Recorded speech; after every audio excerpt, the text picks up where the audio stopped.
Awesome! Hey, this is John. I want to welcome you to the Portfolio Secrets Masterclass. I am so excited to actually sort of break down some of these investments, some of these assets in my portfolio for you so that you can understand the foundation, understand, like, you're going to know, sort of coming into this, what the end result is, right? And the end result is like, these are the investments, right? Those investments are what create the actual returns. This is what leads to, very simply put, the money. And so you kind of understand that and you get what happens. But I want you to think about it like this.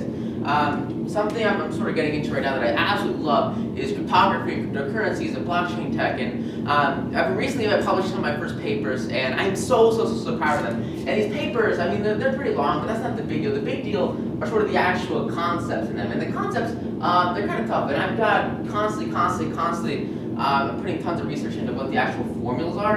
And so the end result, you get this paper, and this paper has formulas in it.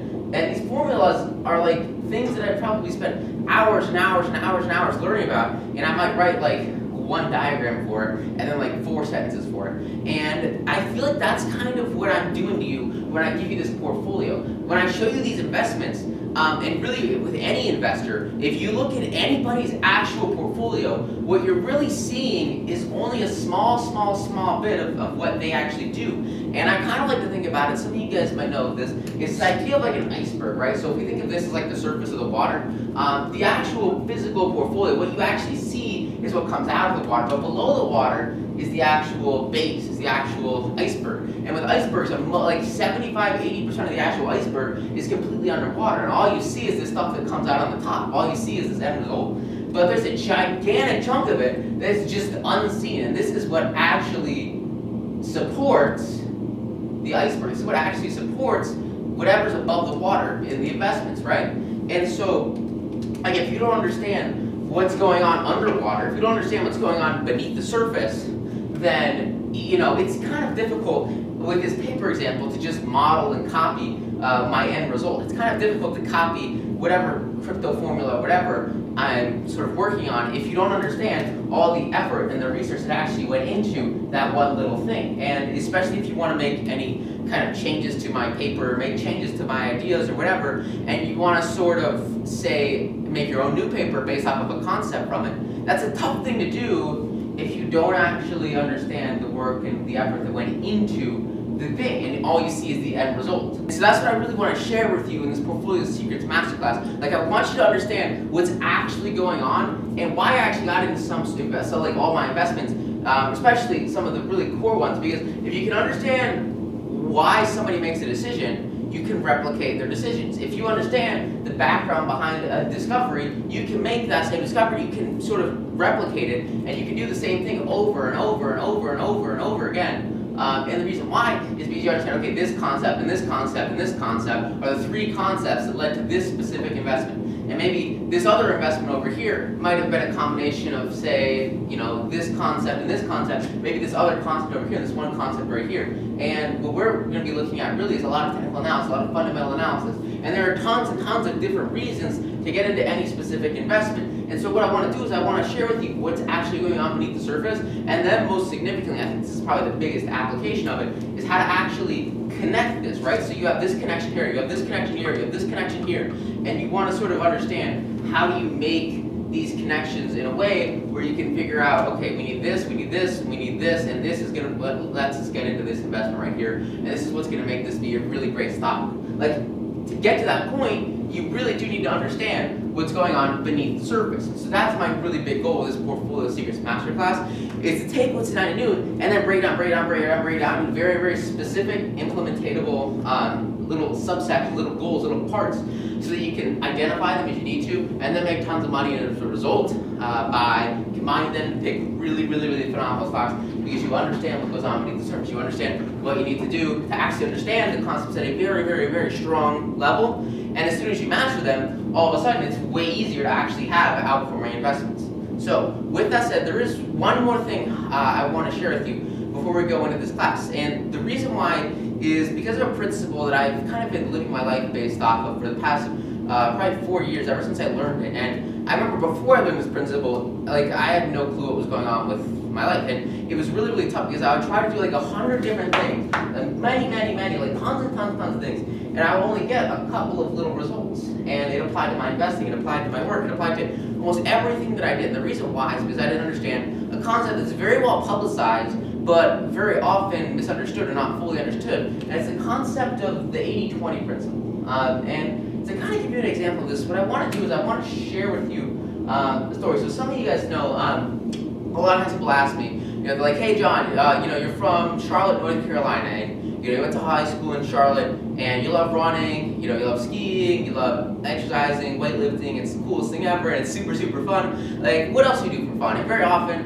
I'm like, oh, I'm kind of geek, I used to play games all the time, I love yo-yos, and there's one thing I always say that always kind of gets people a little bit concerned, and it's lockpicking. Like, I love lockpicking. It's just kind of fun, and it's a really useful thing. I remember, a couple days ago, one of my buddies got some of his food stuck in the vending machine, and instead of doing it the tough way, like slamming against the vending machine, which would have probably hurt my hands like I just did, I was just like, dude, give me a sec, let me pull out my lockpicks, and I'll open it up for you, and he gets his food, and he closes it back up. And as long as you do things ethically, and you aren't like terrorizing people or breaking into their homes, it's very useful. I remember one time the power went out in our home, and because of that, all the garage door stopped working. My mom didn't have any keys to the front door, and I had to break into the house for her so that we could get into the house. Like, that's one of the situations where it's the difference between sleeping outside at night and waiting for a locksmith, or just like knowing how to do it. So it's one of those cool little hobbies I do that like sounds really weird, but it's really fun, and I love it.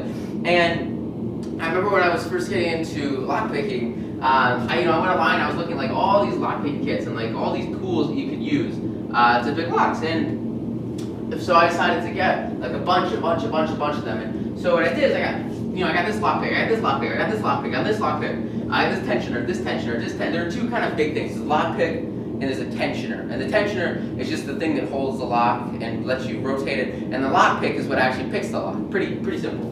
And I would just buy all these different things over and over again. And I have this like gigantic, huge, just massive little box, this little like toolkit, this little lockpick kit, and it's got this giant pouch in it, and basically it's just tons and tons of these lockpicks inside of it. It's really, really big. And what's interesting is, like, you kind of see the same thing over and over once you start picking a couple of locks. You kind of see, it's either what's called a pin tumbler. It's pretty basic. It's just a lock that has like pins in it. And then you kind of see other ones that have like little wafers in it instead of pins. And they're just these different kinds of locks. And you have sort of different kinds of picks to pick those different kinds of locks. And without going too much into detail, what was interesting is I would have all these tools, probably like 40 or 50 lockpicks. And of those, there might be one or two or actually three that I would use almost 90% of the time. And those three, out of the entire toolkit, everything here almost cost about the same. So this was all basically just like thrown away, wasted investment, wasted stuff. These three though, allowed me to open almost 95% of locks. And it's kind of funny, I go to the gym a bunch, and I love it. And usually I'll go in the morning when there's not a lot of people, but sometimes if I go in the afternoon, I want to run like a lock out my bag or something. And I don't actually own a lock, because once you get really good at lock picking, you realize that locks aren't very effective. But there's this one lock I found on the ground one time, and I don't have the key to it or anything, but basically what I do is I just bring lock picks, and I open up the lock picks, and I lock my stuff away, and then I come back at the end, and I lock pick it open. And what I do is pretty simple. There are really two of these. One of these lock picks is for wafer locks, which aren't very common, but when you see them, they're very effective. I sort of have these two lock picks that I carry around with me a bunch because they're just phenomenally useful. And they've got me out of a lot of really tight situations where somebody accidentally locked themselves out of a room or something like that. And these two lockpicks, they are very, very tiny, very, very small, and they're just these very delicate little tools that, out of everything else I have, are the most highly effective. One of them is just a standard tension tool. There's nothing special about this. The other one is a lockpick called a Bogota. It's a triple peak. It's a very effective, what's called a rake in lockpicking, and it's just a great tool. And this little lockpick has opened probably thousands of locks for me. It's very, very useful. Most of them are practice locks, learning how to get really good at it. And it's just a great tool I kind of have around. And nothing else here, everything else here has a use, right? I've got like automotive picks or stuff like that, stuff I basically never use. But this little tool right here, it represents maybe 5% of all the tools that I have, and it accounts for almost 90% of the actual use of them. And so following the 80-20 principle, the big thing is that a minority of what you have will create a majority of the results. A minority of what you do will create a majority of your returns. And really, a minority of what you learn will lead to a majority of your actual investment success. And what's interesting is for different people, there are different tools that are useful. So for me, like this works extraordinarily well. But I know a lot of people, not a lot of people, I know a couple of people that pick locks often. And for them, they don't really like what's called a rake, which is what I love. They like maybe more of an individual pick that is like a half hook and allows them to kind of be a little bit more careful, a little bit more graceful. I don't do it too much, so I kind of get away with Bogota. It's a nice pick. But they kind of use sort of more fine-tuned stuff, and they can get into more difficult locks than I probably could with just this one, that have what are called sort of more difficult core setups, more difficult locks. And so they might have this one that they use all the time. And so for different people, there are different core tools that will lead to a majority of the actual results that you get. There are different core tools that will lead to most of your portfolio's growth. And because of that, like, it's difficult for me to just say, hey, this is the one thing that you need, this is the best thing ever, you need to have this, it'll do everything for you, make a ton of money, be the coolest thing ever. Because at the end of the day, no matter what you want to tuck into your shirt pocket, or whatever you want to have up your sleeves, there are going to be different things that click for different people. And I have so many investors I teach, and what's interesting is I teach the same framework every time, but every single person I know always puts their own little spin on it. They always put their own little path on it. There's something a little bit different to make it sort of their way, and it makes their investing way better than people who just do it, by the formula. And the reason why is because the people that have the creativity and the ingenuity to create their own form of investing are the ones who understand what's going on beneath the surface. They're the ones who understand every little core intricacy here, and they're the ones who understand, okay, look, I don't actually use these that much. I'm going to ignore these and focus only on these. And I'm going to specialize in trading these investments. And what's interesting is not everybody makes money at the same time. So I have tons of students, and what's interesting is I'll have a day when I might lose a bunch of money and someone else makes a bunch of money. Or I have a day when I might make just a little bit of money and other people make a ton of money. The reason why is because they have different strategies. And over the course of time, if you think about sort of this is time and this is the amount of money that you're making, there are different strategies that are going to lead to different results. So maybe with one strategy, say the black strategy. The black strategy makes a ton of money on this day, and it makes a little bit of money on this day, and it makes a ton of money on this day, and it loses a little bit of money on this day, and it goes break even on this day. All right, and this is kind of our money scale for how much money, right?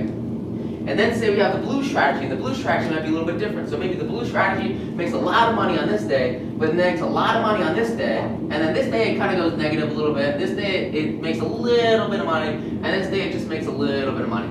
Like either way, you're gonna make a lot of money. It doesn't matter which strategy you use. But what's important to understand here is that after teaching this for literally years and going through this process myself for so long, there's one distinction that you kind of have to make. And if you don't make this distinction, it will drastically hinder your success. And the distinction is that it cannot be both. So you can't really do both. You have to sort of pick one thing, and you have to learn it really well, and you just stick with it, because it takes a couple of months to really solidify an investing strategy. And what's important is not necessarily the strategy itself, because in reality, if you pick out the toolbox of investment tools that you're going to be learning as a client, all of those are phenomenal tools. I've tested all of them extensively. I've had clients test them, students test them. They work phenomenally. All of them are amazing. Now, what's important is that you pick one or two or three or four or five tools. They're like your core five or your core whatever, however many you decide to stick with. And you want to make a conscious decision that that's going to be what you want to stick with. That's going to be what you learn from. And once you understand that, then what you do is very simple. You totally ignore everything that is not part of your core five, and you just get really great at this one little part of it. Now, for some of you, this might be revolving around long-term investing. For some of you, it might be medium-term swing trading. For some of you, it might be active day trading. For some of you, it might be swing trading in cryptocurrencies. But you want to start off with one really core foundational concept and one schema and one path, and you want to take this and bundle it up, and all you want to do for the next couple of months is stick with that one system. Because here's the deal, if you try to do both both the blue strategy and the black strategy, what you're going to end up doing very often is just losing money or breaking even or making a little bit of money over and over again. Because when you combine strategies, you sort of lose focus. And like we talked about as you got into the portfolio section of the members here, focus is really going to be the key here. So that's why it's important as we break down all these investments, you start mentally taking a note of like, what are the couple of things that I'm sharing with you that you could actually apply. I'm going to give you all the tools that I personally use, but I want you to understand what are the couple of tools that would work best for you. And sometimes you might not understand it because you're starting out. Sometimes you might have a little bit more experience, so maybe you do understand it. And no matter what camp you're in, I'll tell you this one story that I think can kind of help you get through this with a lot more success. I remember one thing I used to be super passionate about when I was like way younger, before I had investments or I had a direction in my life. It was two games I played all the time, Team Fortress 2 and Overwatch, and I was like top 500 NA, like playing in ranked competition games all the time, over and over and over again. And it was just super fun, super exciting, and a really great experience because what it does is it allows you to sort of have significance, have importance, I didn't make any money from it. I never made money as a competitive gaming, but I really achieved. I was one of the best players for a very long time. And in Overwatch, which was sort of the second game I really got into, I remember I first logged into this game and I was like, okay, this sounds cool. We're gonna play this, all right. And some of you guys might know this, some of you guys might not know this, but at the time when it was first starting out, there was like maybe 16, 20 characters or something. It's been a very long time since I played, so please don't be mad at me if I'm wrong about that. But they say there's like 20 people, okay? There's 20 characters to choose from. And it doesn't matter like which character you pick. Like all the characters are great. They all have their strengths, they all have their weaknesses. They're all phenomenal. But you've got to pick one. Like you can't be the best in every single strategy. You can't be the best in every single character. You can't be the best in, like, it's just infeasible to put all of your effort and energy into everybody. And it's significantly easier to pick maybe one or two or three or a minority of the actual amount that are available. Pick a minority of them, of what's available, and just get really great at those. And the moment you do that, instead of trying to like dig a 3-mile long hole that's like a foot deep, you can dig a 1 foot hole that's 3 miles deep, and you can get a lot more of whatever you want. You have to dig it for oil. It's gonna be much more effective to do like 10 different holes instead of trying to do everything at the same time. Because when you do everything at the same time, you're just not gonna actually get very deep. And to get really great results from your investments, you don't need to master all the tools. All you need to do is pick a couple of tools that work really well for you, and then go really deep into those tools, master those tools, and just apply those. And as long as you do that, you'll do phenomenally. I know people, there's one character in the game that I got really great at called Reinhardt. I was one of the best players on the planet. And I would always play with this other guy. He was like the number 2 like healer on the planet. It's a character called Mercy. And these characters work together and they would do phenomenally well. And the reason they do phenomenally well, the reason you can have phenomenal success is because you focus on one thing and you get that result so much faster, because it doesn't matter which one. Like a lot of people think it really matters which setup or which strategy you use. Like it doesn't matter. All that matters is execution and consistent execution, because different strategies will make money at different times. But all you have to do is have one strategy you stick with, and over time you're going to make a bunch of money. Now I can't guarantee that, but like if you just do the process, you go through the process, it's going to be so much simpler. And so to kind of finish this out, the way that I chose this one character that again, Ryan, he was kind of the big guy.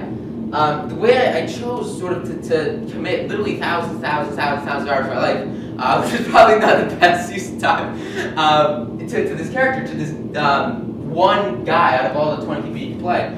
The way I chose that was very simple. Like, I got into the game. Within the first 5 or 10 matches I played, nobody was playing what's called a tank in the game. Nobody was playing sort of this class of characters that are supposed to be like tanks. And, I was just like, okay, well, I guess I'll play a tank. And Ryan kind of looked the coolest, and he had sort of the coolest abilities. And so I was just like, you know what, I'll just do that. And I just made a simple, decisive decision to just do that. And I stuck with it for a couple of years, and then became one of the best on the planet at it. Why? All you have to do is make a decision. It doesn't matter if it's a good decision, it doesn't matter if it's a bad decision. I had people tell me that I was playing a dumb person. I had people telling me I was playing a great person. I was a great team player. You have both sides of the spectrum, and you will kind of have criticism for both sides of the spectrum. I personally have had a lot of criticism for both sides of the spectrum while I was learning how to get really great at investing. But once you get to the turnover point, once you get to the tipping point where you actually get to have the same result over and over and over again, you get to have really, really high levels of success, all of a sudden, all the work you did at the beginning, it pays off. You get the result. And the reason why you get the result is because you spend all your time mastering the base of one specific aspect, and then you build up this igloo, you build up this portfolio, you build up your skill set, and you get the actual result in the marketplace. So that's really the big thing here, is to not overthink what you're going through. There's going to be a bunch of stocks here. My goal is never, ever, ever, ever to overwhelm you, because, again, a minority of what I'm teaching you is going to lead to a majority of your results. And so all you have to do is very subtly, subconsciously, or consciously identify what are the things I want to actually apply, and then go out and apply them, and you'll create huge, huge, huge success, not the massive results. So that's really the big message here.